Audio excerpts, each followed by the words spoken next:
Chamber of Time has a new trailer which is hinting at some interesting gameplay elements. The core of it's still a side-scroller beat-em-up, but we see some exploration with a mini-map, a clock, some dialogue and a lot more. My name is Globku and today on TGN Anime we're analyzing the gameplay of Little Witch Academia Chamber of Time.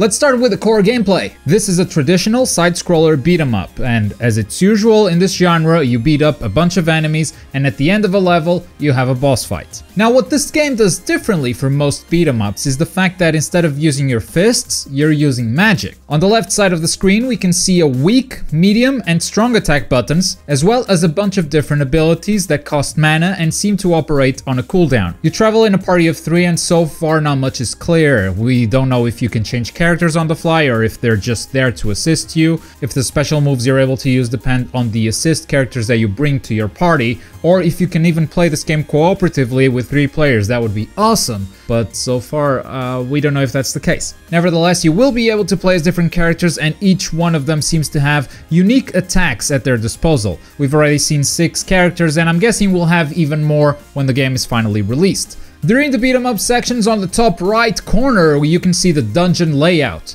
Some dungeons are very straightforward, just a series of screens with a few enemies in each one of them, and other dungeons are a bit more open, allowing you to pick where to go and which rooms to tackle before you get to the final boss. And as far as the core beat-em-up gameplay, I think that's pretty much it, but what I found more interesting were the exploration sections that were shown in that trailer. It seems that this game isn't just going to be a beat-em-up, there's a lot you can do while exploring the school. Let's look at the overlay first. On the left we have some button prompts. Now they're all in Japanese, but using my translation skills, from the top to bottom we have magic, map, action, cancel, and main menu. So the action button seems pretty self-explanatory. You can talk to different characters, some of them might just be flavor dialogue, others might actually have some quests. You can interact with objects in the environment, and that's what the action button is for. However, maybe some interactions like secret passages, they may require magic. So maybe you use the magic button here instead. But I don't know, I'm not sure, I'm just guessing here. The map button opens up the map, the cancel button cancels out of any action, and the main menu button, well, I think you can guess what it does. On the top right we can already see a little bit of the map. It has some icons that symbolize characters we can talk to, as well as doors that lead to other areas. But more interestingly, on the top left corner we can see a really big clock.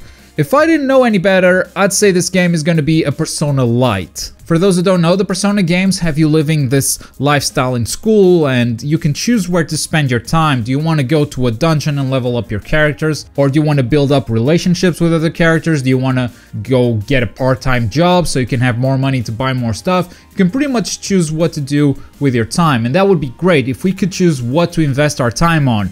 Do we want to go to the dungeon and level up? Do you want to go advance the storyline or maybe complete some side quests? Well, it's pretty much all speculation at this point, but time does seem to be a very important mechanic in Chamber of Time. It's in the title, otherwise I don't think we'd have that big of a clock on the top left corner. There's also a small clip where time goes back, so that must be intricately tied with the plot of this game, which is an original story. Watching the anime will allow you to know these characters and what they're capable of, but as far as story goes, this is brand new and doesn't seem to have been told before. And that's what we know of the gameplay of Little Witch Academia Chamber of Time so far. Let me know what you think of the gameplay and what we talked about today in the comments down below. Last week we made a video on a brand new Gintama game. If you don't know about that game yet, you should check this video out right now. If you're in the mood for something else, you can also click right here. Click that like button as well if you enjoyed the video, and as always, thank you very much for watching. My name is Globku and I'll see you guys next time. Bye!